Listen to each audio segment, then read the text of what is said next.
उसके बाद राजा जो है वो आपकी वोट से तैयार होगा। तो भारत के अंदर और उड़ीसा में 90% बहुजन समाज के लोग जो SC ST OBC माइनॉरिटी के जो लोग हैं उनका राज आएगा। मगर राज तो आपका नहीं आया भाई। क्यों नहीं आया? इसलिए नहीं आया क्योंकि राज को छीनने की चेतना आपके अंदर जागरूक नहीं हुई। राज होता क्या? राज होता है इस देश पे आपका हक अधिकार। जो सरकारें हैं किसी की भी, ये सरकारें चाहती हैं कि गरीब गरीब बना रहे, वो अगले दिन अगर सोचे भी तो रोटी के लिए सोचे, वो सोचे भी तो अपने बच्चों की पढ़ाई के लिए, फीस के लिए सोचे, वो सोचे भी तो अपने बच्चों के इलाज के लिए सोचे, वो सोचे भी तो मकान बनाने के लिए सोचे। उसके पास इतना पैसा ना पहुंचे कि उसको सुविधा मिल जाए, और अगर सुविधा मिल साथियों, ये भारत है एक लोकतांत्रिक देश। लोकतंत्र की स्थापना इसलिए हुई थी कि जब सरकार बदली, अंग्रेज चले गए और यहां रहने वालों के लोगों के हाथ में सत्ता आ गई।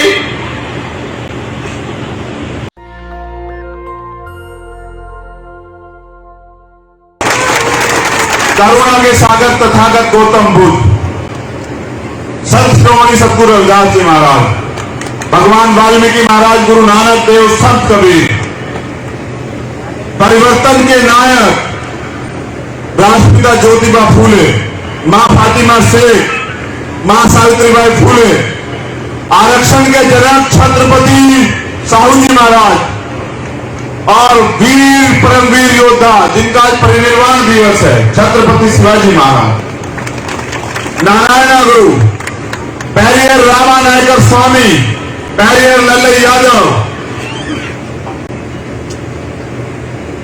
बाबू जगदेव प्रसाद पुष्पा, जननायक कपूरी ठाकुर, मान्यवर दीना भाना वाल्मीकि साहब, परम पूजनीय विश्व रत्न बाबा साहब doctor Bhimrao Ambedkar,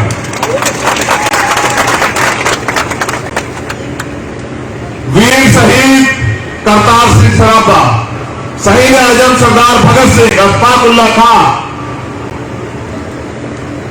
Sardar Udham Singh, doctor APJ Abdul Kalam साहब, और मेरे रहबर, मेरे गुरु, मेरे आदर्श मान्यवर साहब श्री काशीराम, आप सभी को नमन करते हुए, उड़ीसा की धरती को नमन करते हुए, यहां की महान जनता, 1848 से चला सामाजिक परिवर्तन का आंदोलन जो राष्ट्रपिता ज्योतिबा फूले के नेतृत्व में चला, जिसको राष्ट्रपिता ज्योतिबा फूले के जाने के बाद बाबा साहब अम्बेडकर ने चलाया, जिसको बाबा साहब अम्बेडकर के जाने के बाद मान्यवर साहब श्री काशीराम ने चलाया, और मान्यवर साहब श्री काशीराम के जाने के बाद भीम आर्मी के समर्पित कार्यकर्ताओं ने और देश दुनिया में रहने वाले बहुजन समाज के जिम्मेदार निष्ठावान मिशनरियों ने चलाने का काम किया, और जिसको आज सिद्धांतिक रूप से चलाने का मौका मुझे मिला, उस आंदोलन की गरिमा को समझते हुए यहां उपस्थित तमाम जिम्मेदार साथियों, ये भारत है एक लोकतांत्रिक देश। लोकतंत्र की स्थापना इसलिए हुई थी कि जब सरकार बदली, अंग्रेज चले गए और यहां रहने वालों के लोगों के हाथ में सत्ता आ गई, गरीब तो गरीब रह गया, अमीर अमीर रह गया। जिनके पास जमीनें थी, अधिकार थे, वो जमीनों वाले जमीन पे काबिल हो गए, लेकिन जो गरीब था देश का 90% गरीब रह गया, उसकी सुध नहीं ली किसी ने। तो लोकतंत्र इसलिए बनाया, ताली छोड़ के मेरी बात पे गौर करें, लंबे समय से हम लोग ताली बजा रहे थे आंदोलन में। 70 साल की आजादी में लोकतंत्र संविधान में हम लोगों ने ताली बजाई, झंडे उठाए, मिला हमें कुछ नहीं है। तो ताली छोड़ के मेरी बात पर गौर करें कि लोकतंत्र इसलिए बनाया गया था कि अंतिम व्यक्ति को भी वो अधिकार, वो सुविधाएं मिले जो अमीरों को हैं। और आज मैं यहां देख रहा हूं कि जानबूझ के, सुनिए मेरी बात को गौर से, जानबूझ के गरीबी को बढ़ावा दिया गया। क्यों? क्योंकि अगर हर व्यक्ति आर्थिक रूप से संपन्न हो जाएगा, उसके पेट में जो है रोटी होगी, उसके घर में जो है राशन होगा, तो वो सवाल करेगा, अपना हक मांगेगा, अपना अधिकार मांगेगा, अपने लिए न्याय की लड़ाई लड़ेगा। तो ये जो सरकारें हैं किसी की भी, ये सरकारें चाहती हैं कि गरीब गरीब बना रहे, वो अगले दिन अगर सोचे भी तो रोटी के लिए सोचे, वो सोचे भी तो अपने बच्चों की पढ़ाई के लिए, फीस के लिए सोचे, वो सोचे भी तो अपने बच्चों के इलाज के लिए सोचे, वो सोचे भी तो मकान बनाने के लिए सोचे। उसके पास इतना पैसा ना पहुंचे कि उसको सुविधाएं मिल जाए, और अगर सुविधाएं मिल जाएंगी तो वो फिर सवाल करेगा, अपने हिस्से के अधिकार मांगेगा। उनके लिए हिस्से के अधिकार आपको ना देने पड़े, इसलिए इनको रोटी में उठा कर। देखो, हम यहां गुलाम पैदा जरूर हुए होंगे, लेकिन गुलाम मरेंगे नहीं, क्योंकि जिस समाज को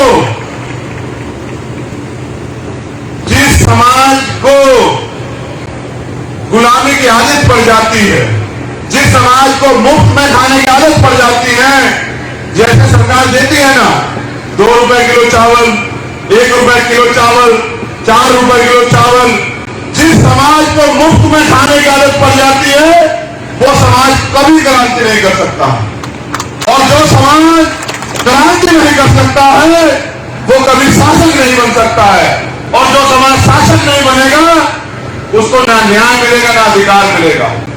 और जिस समाज के पास शासक की जिम्मेदारी नहीं होगी, शासक वर्ग जो समाज नहीं होगा, उनकी बहन बेटियों के साथ अन्याय अत्याचार जारी रहेगा, उनका सामाजिक बहिष्कार भी होगा, मूछें रखने में उनकी हत्या भी होगी, घोड़ी पर चढ़ने में उनको बेइज्जत भी किया जाएगा, आगे बढ़ने में उनके रास्ते रोके भी जाएंगे, उनको तमाम तरह से तड़पाया जाएगा, पिछाड़ा जाएगा। ये उन लोगों के साथ होगा जो शासक वर्ग नहीं होंगे।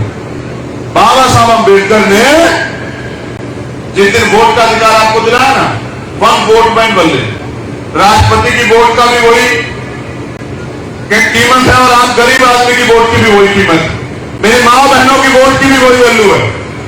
तो जब उन्होंने वोट का अधिकार दिलाया तो उन्होंने हंसते हुए पता है क्या कहा कि आज मैंने रानी का पेट काट दिया, आज मैंने रानी का पेट चीर दिया है, आज के बाद राजा जो है वो आपकी वोट से तैयार होगा। तो भारत के अंदर और उड़ीसा में 90% बहुजन समाज के लोग, जो SC ST OBC माइनॉरिटी के जो लोग हैं, उनका राज आएगा। मगर राज तो आपका नहीं आया भाई। क्यों नहीं आया? इसलिए नहीं आया क्योंकि राज को छीनने की चेतना आपके अंदर जागरूक नहीं हुई। राज होता क्या? राज होता है इस देश पे आपका हक अधिकार, इस देश के सिस्टम पे आपका हक अधिकार, और वो मांगने से नहीं मिलेगा। आप सोचिए, जो अधिकार आपने छीन गए हैं उनको वापस लेने के लिए आपको आंदोलन करना पड़ता है, कुर्बानी देनी पड़ती है। आप राज व्यवस्था छीनने की बात कर रहे हैं, आप सरकार बनाने की बात कर रहे हैं, इसमें तो तमाम मुसीबतें हैं। ये लोग आपकी हत्याएं भी करेंगे, आप पे झूठे मुकदमे भी करेंगे, आपकी सभाएं भी कैंसिल कराएंगे, आपको पीटेंगे भी। तो मांगने से तो राज नहीं मिलेगा, राज को छीनने के लिए लड़ना पड़ेगा, और लड़ने के लिए भाई पढ़ना पड़ेगा। समझ रहे नहीं समझ रहे हो? पहले अपनी पढ़ाई को मजबूत करो, और पढ़ाई को मजबूत करके इस देश में जो राज व्यवस्था है, जहां गरीब का बेटा भी नेता बन सकता है। क्या तुम में से कोई गरीब का बेटा नेता बना? बताओ, बना या नहीं बना? क्यों नहीं बना? आपका भाई नहीं खड़ा है आपके सामने, ये भी तो आपकी तरह गरीब का बेटा है। देखो सुनो, मेरे पिताजी प्राइमरी स्कूल के हेडमास्टर थे, और उनको नौकरी मिली बाबा साहब के दिए गए आरक्षण से। अगर आरक्षण ना होता तो आज चंद्रशेखर ना होता। तो जब मेरे पिताजी को नौकरी मिली तो उन्होंने अपनी सारी ताकत मुझे पढ़ाने पे लगाई, और जब मैं पढ़ा, मैंने मूवमेंट को जाना, मैंने महापुरुषों का इतिहास पढ़ा, मैंने लाठियां खाई, जेल झेली, लेकिन जब मैंने 16 महीने पहली बार जेल काटी ना,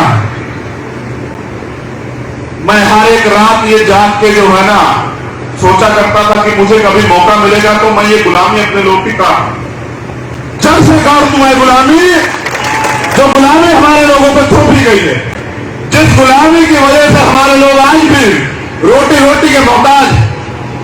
देखिए, हर एक दिन मैंने सोचते कहा था कि मैं वोट से नहीं लड़ता हूं, मैं जेल से नहीं डरता हूं, मैं मुकदमे से नहीं डरता हूं। मैं तो मुख्यमंत्री कहता हूं कि अगर हमारे लोगों पर अत्याचार होगा तो 2 अप्रैल जैसा आंदोलन यहां उड़ीसा में भी कर दूंगा, तुम जेल में नहीं करके रखना। क्योंकि मेरे ऊपर जिम्मेदारी ज्यादा है, इसलिए उड़ीसा कम आता हूं। मैं पहली बार उड़ीसा भले आया, लेकिन आखिरी बार नहीं आया हूं। मैं बार-बार उड़ीसा आऊंगा, क्योंकि आज आपने साबित कर दिया कि उड़ीसा के लोग परिवर्तन चाहते हैं। तो जब मैं जेल में था तो रोज ये सोचा करता था कि भाई ये कैसी जिंदगी, जहां ना तो बोलने का अधिकार है, ना ही घूमने का अधिकार है, ना ही चलने का अधिकार है, ना ही जो है वो अधिकार जो संविधान देता है वो अधिकार है। तो भाई ये कैसी जिंदगी, तो गुलामी है।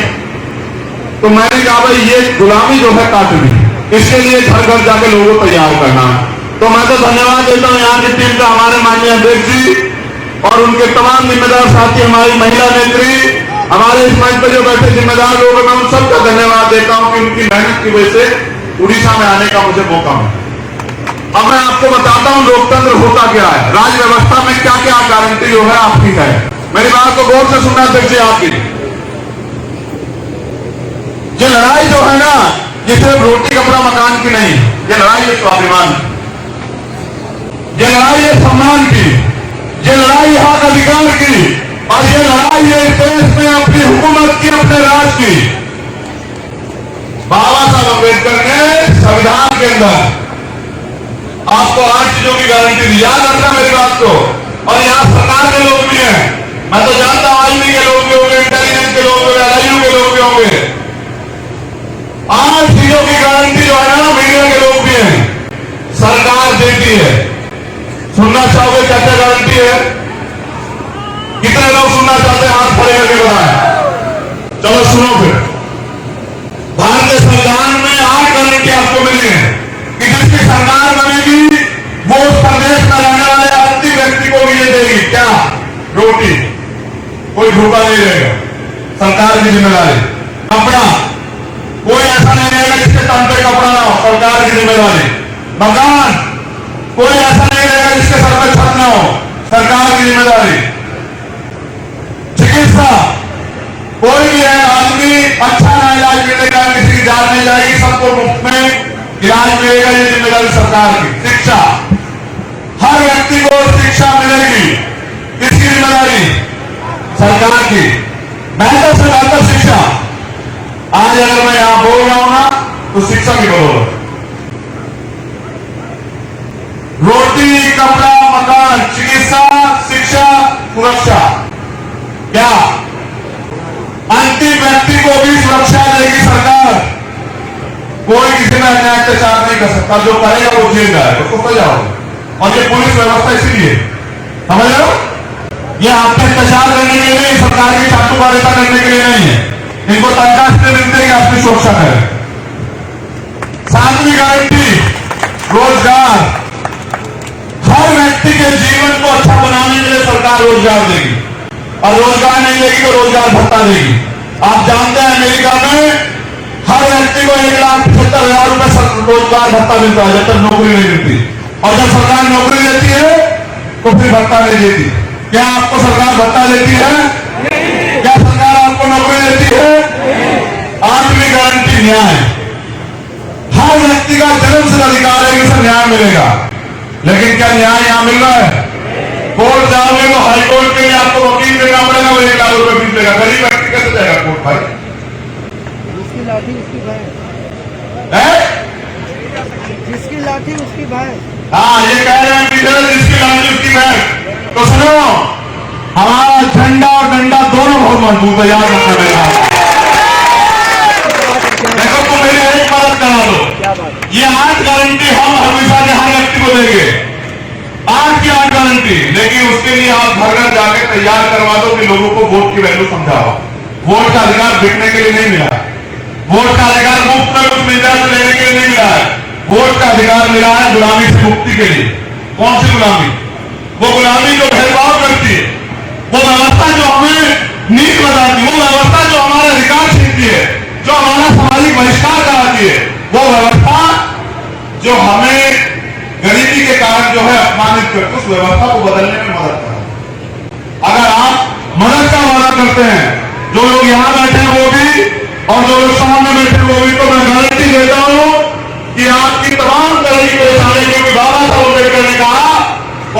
का मास्टर की। सभी समस्याओं की चाबी है सत्ता।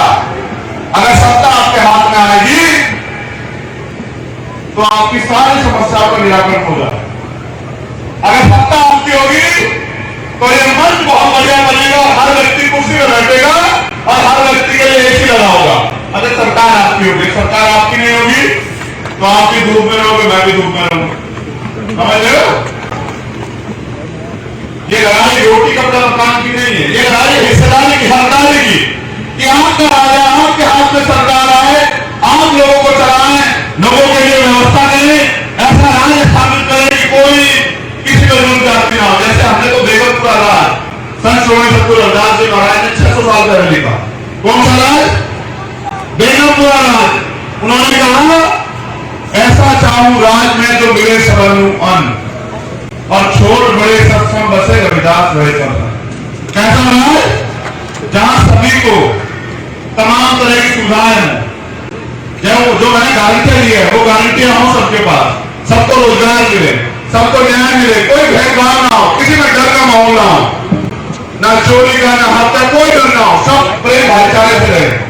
लेकिन सुनो, कमजोर और ताकतवर में कभी समझौता नहीं होता।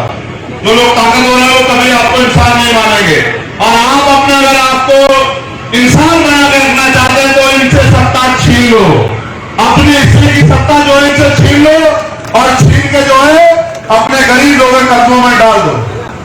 ये सत्ता हर एक जाति नहीं ले सकती, इसलिए आपको चाहिए बहुजन समाज बनाना, आपको चाहिए दलित समाज की सभी जातियों को जोड़ना। क्या दलित समाज की जातियों में आपस में झगड़ा है? लेकिन मुझे लोग आपस में एकजुट नहीं है, तो जो भीम आदमी के लोग हैं, जो आजाद समाज पार्टी से प्यार करते हैं, जो अपने गुरु महापुरुषों से प्यार करते हैं, क्या बाबा साहब अम्बेडकर ने हमें कहा कि भेदभाव करें? नहीं कहा ना। तो आप लोग क्यों भेदभाव करते हो? कल आज से ही अपने भाईचारे को मजबूत करो। समझ लो, शेड्यूल कास्ट के लोग, दलित जाति के लोग आपसी भाईचारा मजबूत करें। जितनी भी जाति बात छोड़ना पड़ेगा। अगर आप रोटी रोजी से कमाना चाहते हैं तो मैं आपसे कहूंगा कि आप कुछ और काम देख लें। अगर आप यहाँ से उन नेताओं की तरह जिन्होंने पहले अच्छे अच्छे भाषण देकर लोगों को लूटने का काम किया, ऐसे नेता बनना चाहते हैं तो मैं हाथ जोड़ के निवेदन करूंगा कि आप इन आदमी को छोड़ दें। क्योंकि यहाँ जो है ये लड़ाई जो सम्मान की भाईचारे की है और उन लोगों के लिए है जिनको आज के अधिकार नहीं मिले हैं। आपको जिम्मेदारी दी गई है कि आप उनके अधिकारों की लड़ाई लड़ें। आप ऐसा कोई काम न करें जिससे कि मैं भी बदनाम हो जाए। समझे? ऐसा कोई काम न करें जिससे कि लोगों का विश्वास मेरे प्रति भी कमजोर हो, क्योंकि मैं आपका ना बिकने वाला भाई हूं, मैं आपका नेता नहीं हूं। मैं आपका वो भाई हूं जिसने गरीबी से निकल के अपनी मेहनत के दम पे दुनिया के अंदर टाइम्स मैगजीन में अपना नाम तैयार करवाया। दुनिया के अंदर 193 देश है। कितने देश हैं? और भारत पूरी दुनिया से 100 लोग, और भारत की आबादी 136.64 करोड़ यानी कि 137 करोड़। उनमें से सिर्फ आपका खून, आपका अपना व्यक्ति, जिसको दुनिया ने माना कि ये व्यक्ति जो है भविष्य को साकार करने आने वाले कल का सबसे बड़ा नेता बनेगा।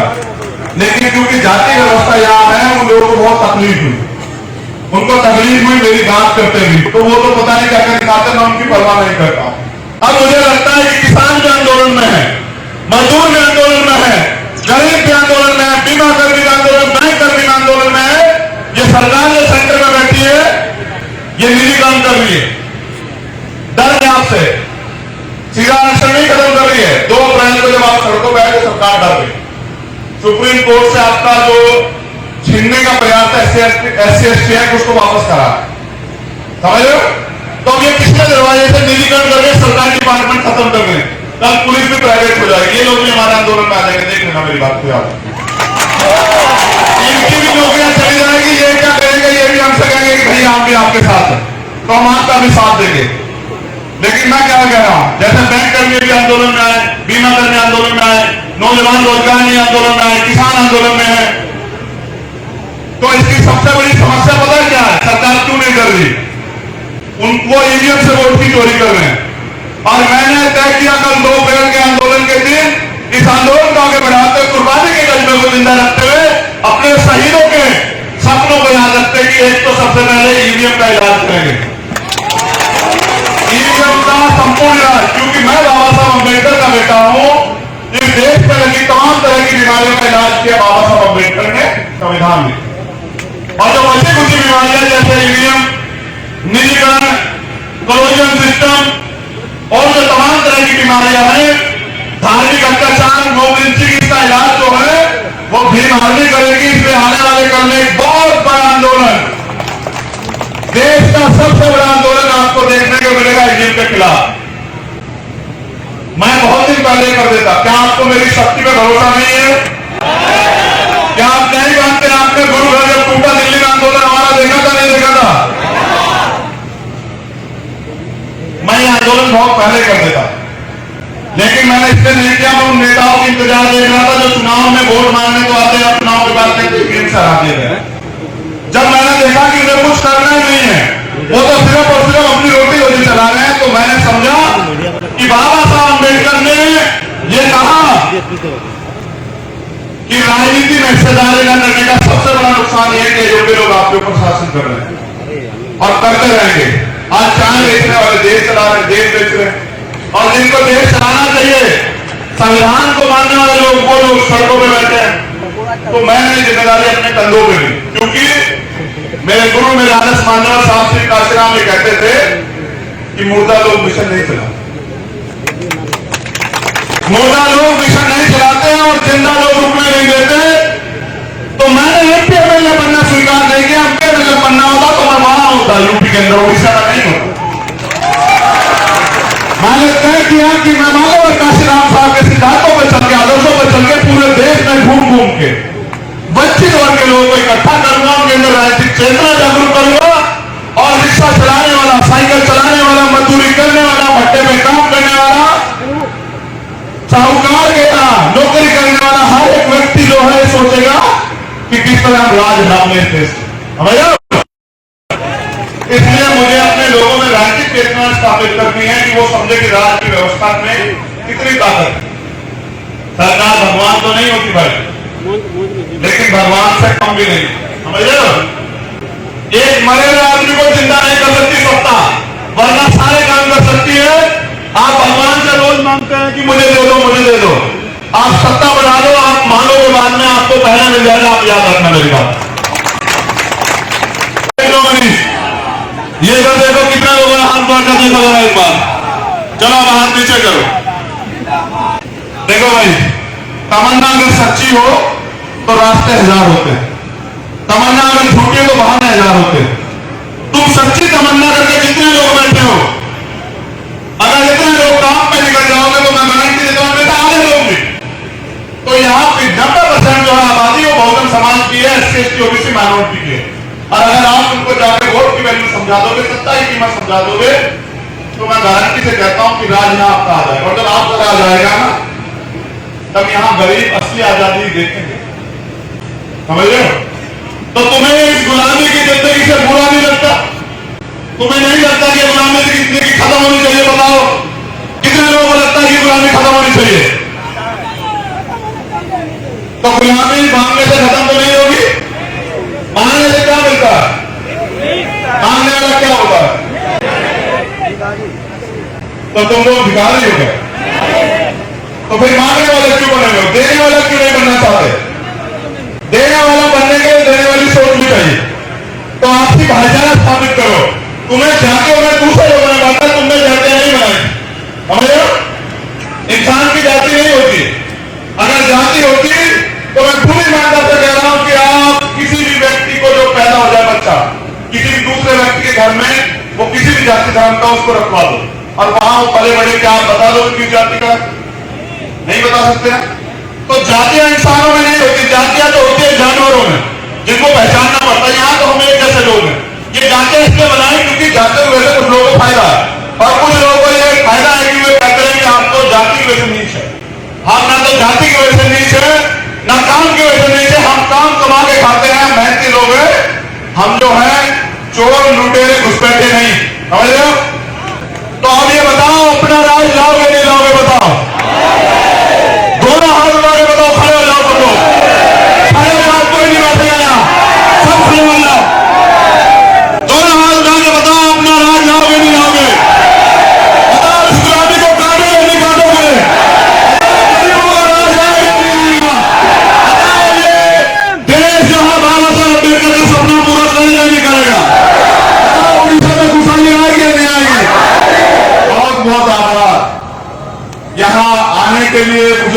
के लिए, प्यार देने के लिए, विश्वास दिखाने के लिए।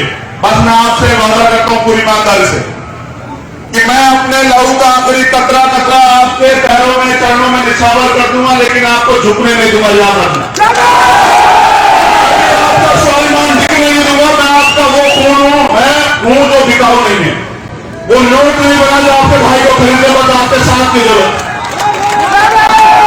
जय भीम, जय भीम, जय भारत, जय संविधान, जय विज्ञान, जय लोकतंत्र और उड़ीसा की जनता की जय, गरीबों की जय, नौजवानों की जय, महिलाओं की जय, बच्चों की जय, हमारे सम्मानित बुजुर्गों की जय। आप सभी का मंगल, तथागत के अनुकंपा आप सब लोगों पे बनी रहे, आप दीर्घायु हो, सुख रहे और आपका परिवार तरक्की करे। बस आखिरी बात, बहुत जरूरी बात, ये जो महिलाएं हैं ना, ये हमारा सम्मान है। महिलाओं की इज्जत करना सीखो, इनसे पैदा होते इनका सम्मान करना सीखो, माताओं बहनों का सम्मान करना सीखो, बड़ों का सम्मान करना सीखो। ये हमारा गौरव। आप सब लोग जो है मेरी हाथ जोड़ के विनती है कि सारे लोग नीचे उतर जाओ, समय बहुत कम है, जल्दी उतर जाओ। बस महिलाएं मंच पे रहें और सब लोग उतर जाओ, जल्दी फटाफट उतर जाओ, जल्दी उतर जाओ। कोई ना, 1 मिनट के अंदर सब लोग नीचे उतर जाओ और सारी महिला स्टेज पे आ जाओ, फटाफट आ जाओ, जल्दी आओ, आ जाओ, समय बहुत कम है, जल्दी आ जाओ। सुनो नौजवान साथी बहन, किसी भी जाति की हो, नेशनल दस्तक की आपसे गुजारिश है कि अगर इसको बचाना चाहते हैं तो नेशनल दस्तक को सब्सक्राइब करने के लिए रेड कलर के सब्सक्राइब बटन को दबाएं, फिर बेल आइकन की घंटी दबाएं। नेशनल दस्तक को बचाने के लिए बहुत जरूरी है कि हर खबर को शेयर करें, लाइक करें, कमेंट जरूर करें।